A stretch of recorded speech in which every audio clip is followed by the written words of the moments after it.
Hi, my name is Gregory.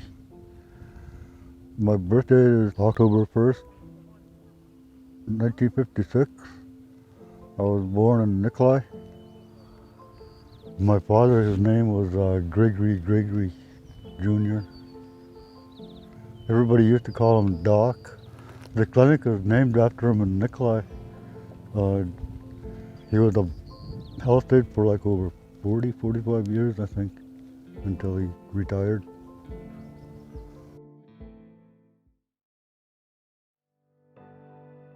Me, my mom, and my brother used to go out trapping with them, go camping in the wintertime sometimes. We used to have dog team, and we used to use that for trapping and hauling wood. I remember hauling wood with them. And I was like 8 or 7 years old, hooking up 3 dogs and mushing dogs behind my dad. And I have a picture of myself with a beaver in my sled. I was hauling home, or beaver trapping in the springtime. Beaver, martens, otters, lynx if we were lucky. And wolves, it was hard to get though. But I remember my dad shooting wolves when he got some. My mom used to tell me all the time, she always used to tell me how they used to survive fishing all the time, and that's how it's supposed to be done. We moved to a place called Medford every summer where we did our fishing after school. The whole village would move down there and go there, do their summer fishing over there. The kings come in June and July. Chum and dog silvers, red salmons, white fish in the fall time, and come back and go to school. During Christmas time, everybody had fun following Russian Orthodox star, called Slavic King. Go around to follow the star around every house. It's our religion, it's the Russian Orthodox. Everybody had fun.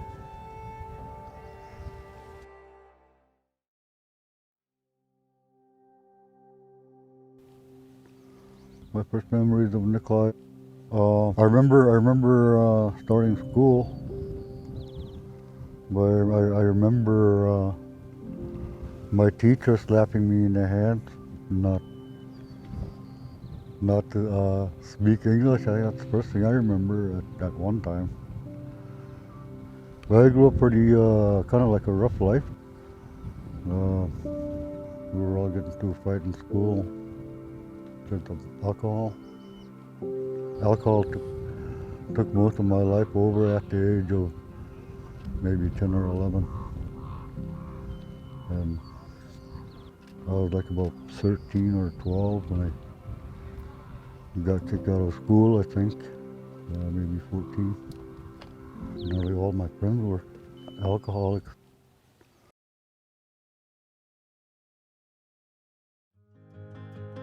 I think it was like around 72 or 73, I went to Montana. I think it was the state of Alaska or someone sponsored my training over there for every equipment operator, and I stayed over there for nearly a year, I think, and I think I did pretty good.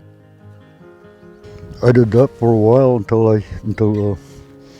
the pipeline got started, and I worked on that for a while. And up there, Franklin Bluff, way up north by Prudhoe Bay. That's where I was stationed at. I was doing labor work. I was working patching up the pipeline, where they sealed it with the outside layer had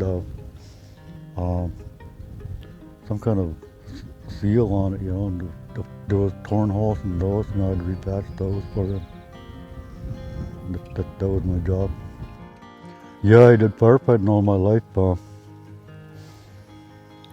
was my seasonal job, firefighting in Montana, Idaho, and California,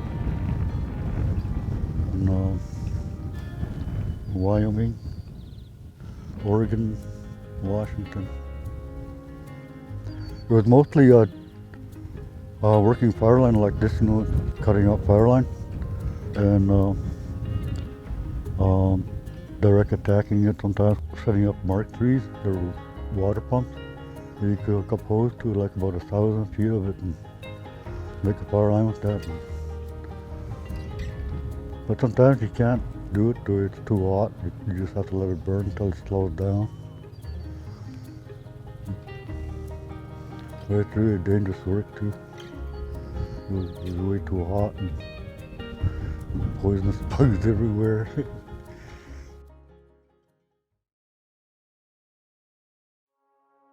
Yeah, I did trapping for a few years.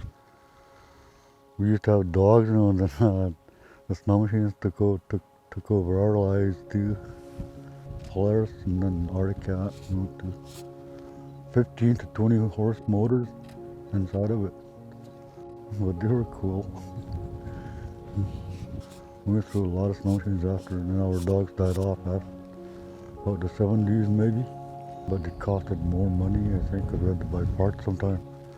And then there was breakdowns that we never depended on, or thought of. But we were still stuck with the snow machines. I don't know why. Like I said, alcohol took my life. You know, that trapping kind of died off with me after a while. My brother took his life from, well, he was drinking too. Um, those were some of the rough times I went through. And then my sister died in a house fire, and that was alcohol related too. Most of my family members died from alcohol.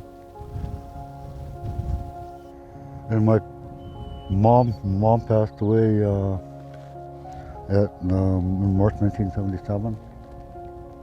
And she was the one that was always telling me to quit drinking, and she passed away before I could do any of these things. And later on, I followed my dad. He had an accident in '69 or something like that.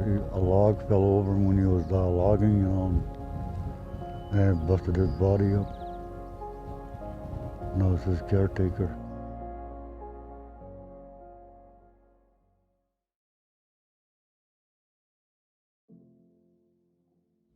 I was having a hard time, and kind of like really stressful, trying to quit.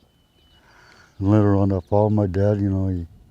He always drank, to keep his pain away because he was all broken up, and the doctors at the time didn't have very much medicine to straighten him out. He said, "Son, I'm going to quit my drinking, help you quit drinking, help you quit your drinking." He said he's only going to do it for a year, and that's what he did. And he stayed sober for 1 year, and I sobered up pretty well after that.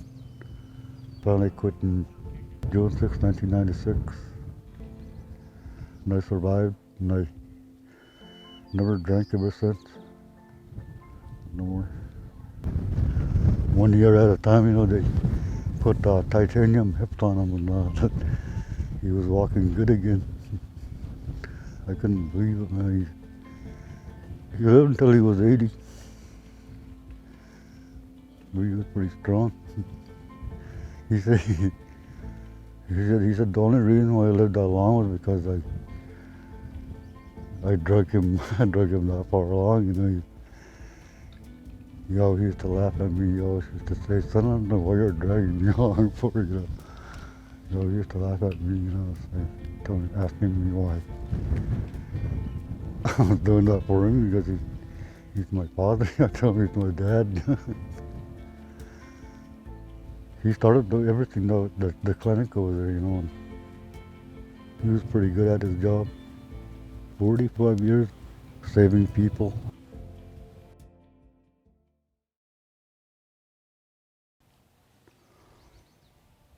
I'm finally sober for 21 years now.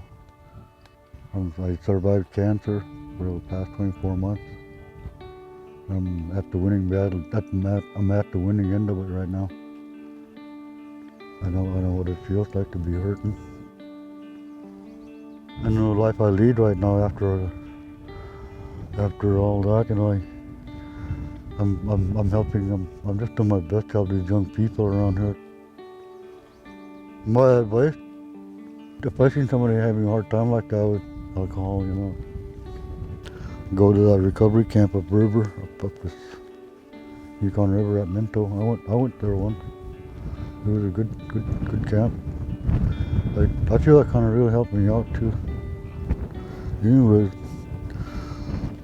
listen to their parents and respect their elders, help their elders as much as they can. We're picking up a lot of these old things, trying to carry it on by doing culture camps in a place called Salmon River, teaching these kids how to go cut fish and jar fish, stuff like that. We enjoy doing the stuff with them now. We're learning. We're doing a good job, I think. I know we are. I know our young chief, I'm proud of him.